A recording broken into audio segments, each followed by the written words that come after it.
Hello, dear students. So, welcome back to our channel, Physics with Asif sir. Today, we are trying to do with the seventh problem of the rotational mechanics, so IIDJ advanced problem number 7.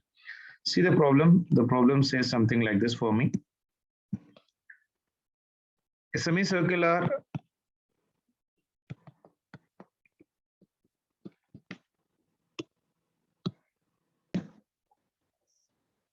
So what is our question, beta? See a semicircular disc of mass capital M and radius capital R is held on a rough surface as shown in the figure. See, this is a semicircular disc. Weight of the body is acting in the downward direction. Radius is given as R. And that radius vector is making angle theta with your vertical component, vertical axis. And the center of mass is the distance of your XCM is nothing but center of mass. So a semicircular disc of mass capital M and radius capital R is held on a rough surface as shown in the figure. The center of mass C of the disc, this is the center of mass C.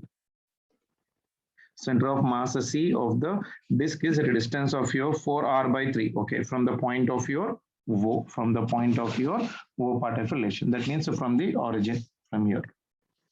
Okay, now the disc is released from this position so that it starts rolling without slipping. Okay, the first question is find the angular acceleration of the disc at the moment it is released from the given position. See, at the moment it is being released, it will try to fall along this curved surface beta. Now see, if I take the torque about the point P, see how do we do this one? First part number 8. If we take torque about point P. What are the forces beta? See, mg in the downward direction, perpendicular distance is your x. As it is rotating, it will be having the angle rotational motion part. So tau will be equal to your I into your alpha. So that means force will be equal to your mg into perpendicular distance x will be equal to moment of inertia at a point P into your alpha. Okay, so what will be the moment of inertia for this one beta? Moment of inertia about the point P will be equal to. So for the disk, this will be equal to your 3 by 2 m into your r square. Okay, anything basically. So mg into x is equals to your moment of inertia about the point P into your alpha part of relation. That means I can write from this one, mg into your x is equals to, this is 3 by 2 m into your r square into your alpha. Anything is getting cancelled in this one, but this mg will get cancelled. So alpha value will be equal to your, this will be equal to g into your x divided by, this 2 will go up right now. So this will be 2g into your x divided by 3 into m is getting cancelled. So m has been gone. So that will be equal to 3 into your r square. Okay, so now you know the value of your x beta. X is given as how much in the problem? X is equals to center of mass is at a distance of your 4r by 3. So this one is your 4r by your 3 pi. That is given in the problem for me. So I'm substituting that value here right now. So alpha value is equals to 2g into your 4r divided by your 3 pi divided by 3 into your r square. Okay, so if I see this one carefully, so this will be equal to your this r and this square will get cancelled. So this will be equal to 4 2 is 8. So this will be your 8g divided by 3 3 is 9. That means 9 pi into your r. So alpha value is equals to 8g divided by 9 pi into your capital R. So this is the value of your alpha. So this is your angular acceleration. I hope you got an idea. So the angular acceleration of the disk at the point P when it has been released from the point or from the given position of your P will be equal to alpha is equals to your 8g divided by 9 pi into your R. What is the next question? The minimum coefficient of friction between the disk and the ground so that it can roll without slipping. Now we need to calculate the friction. Now see, when it is moving or it is rotating beta, the angular acceleration of this one will be equal to how much beta? Alpha into your R. That means about this point, the, sorry.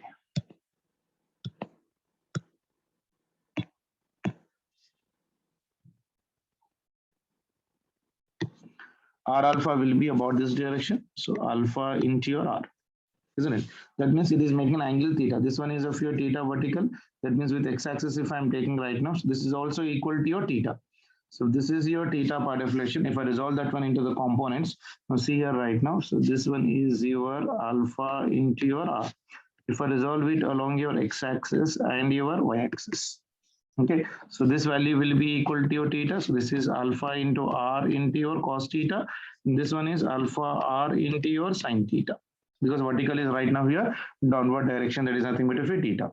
Now, as it is rolling without slipping, we need to calculate the friction. So the normal reaction acting on that body will be about this direction. So there will be normal acting on this body in the upward direction. And it is rotating about the point P like this. And frictional force will be acting in this direction, but anyone has having any idea related to this one? So frictional force obviously will be acting in the front direction. So that will be equal to your F like this. Okay, so friction is in the front direction as it is rolling. Because it is slipping, it is trying to move in the backward. This curved part try to move in the negative x-axis. So friction will be acting in the positive x-axis part. So for the translational motion, there is a translation and as well as of your rotational motion. So let me try to talk about first for translational motion, frictional force F into your R will be equal to your M into your F is equals to your M into your perpendicular distance, that is nothing but AR into your cos theta, isn't it? For translation motion, force must be equal to mass into your acceleration of the body part of relation. Clear? Because I'm resolving the value of a theta. So it is your MA into your R into your cos theta part of relation. And vertical forces, if I'm taking right now for me, this is my equation number 1. And vertical forces, if I'm taking mg is in the downward direction minus normal reaction upward direction, that will be equal to your, this force must be equal to your m into your AR into your sin theta. Okay, net force, Newton's second law, F is equal to m into your A, isn't it? Is it clear? Is it clear? Sure, very good. Now, so this is my equation number 2. Now, if I'm talking about rotational motion, for rotational motion, because it is translating and also rotating. Let's see about this point, about the point of your P. It is moving in the backward direction. So friction is acting in the front direction. So all the vertical forces and horizontal forces I have taken. And for rotational part, if I'm writing mg into perpendicular distance, that is nothing but f at x, will be equal to your I into alpha 3 by 2 m into your r square into your alpha. Just now I did it that one. So from this one we got the value of alpha is equals to your 8g divided by your 9 pi into your capital R. That already I got it. Okay. So from equation 1 I can write here right now. From equation 1. What is in equation 1? Friction is equals to MAR into your sin theta. So I can write here friction will be equal to mu into your n, that will be equal to m into AR into your cos theta.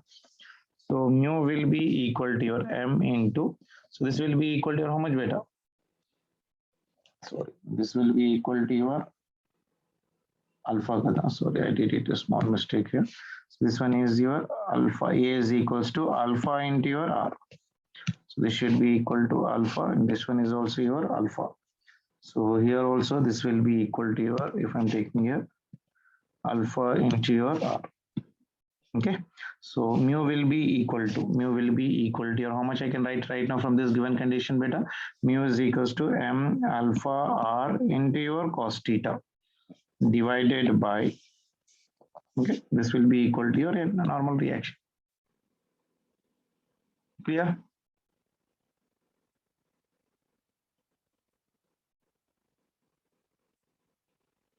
Okay. Sure. So if I simplify this one, mu is equals to m into alpha R into your cos theta divided by, from equation number 2 I can get the value of your n will be equal to your mg minus m into alpha R into your sin theta. Okay, so alpha value you can substitute and simplify the relation. Mu is equals to m into alpha value is 8g divided by 9 pi into your r into your small r into your cos theta divided by this one is your mg minus m into alpha is equals to 8g divided by 9 pi into your r into your sin theta. Okay, so because alpha value already we have derived it.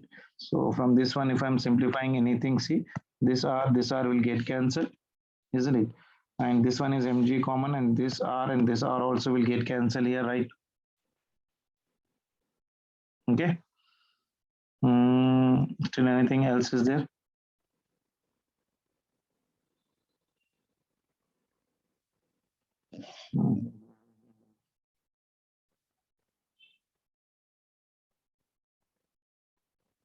Okay, let me check it out with this.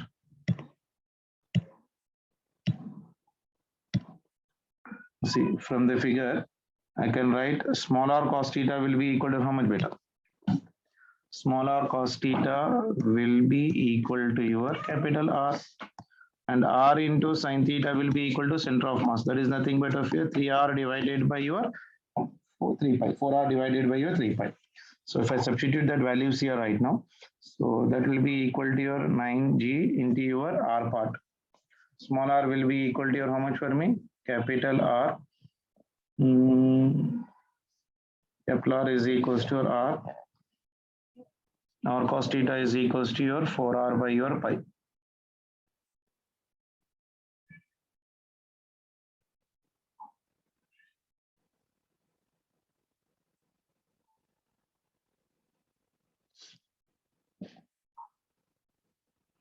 Okay, I did a small mistake here. I should have been taken capital R, because in the problem we have taken it as capital R. Okay, so now that's what I'm saying with the calculation mistake I was doing. So mu is equals to mg. Sorry, this will be equal to your m into your 8g divided by 9 pi into your r into r cos theta. R cos theta is capital R divided by this one is your mg minus m into 8g divided by 9 pi into capital R into r sin theta value is how much I got? 4r by your pi. 4r divided by your 3 pi.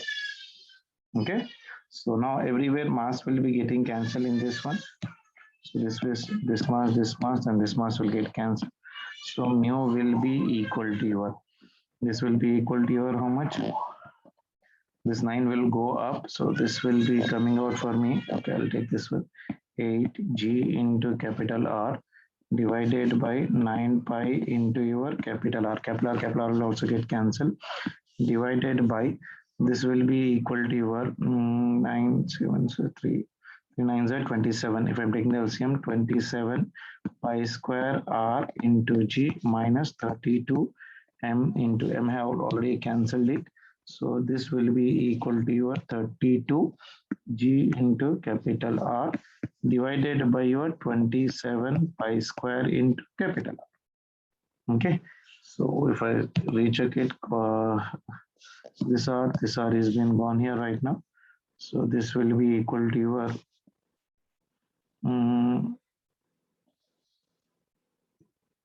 let's see, I have taken correct only. 3 9s are 27. Okay, fine, I can cancel it.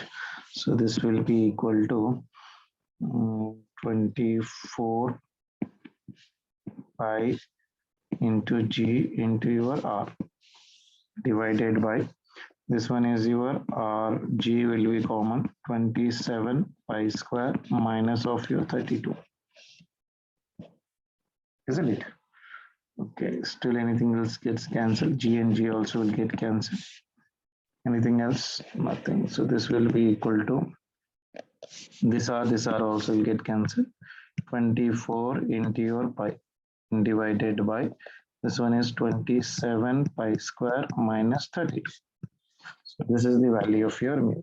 That means ultimately the coefficient of friction is coming out for me how much? 24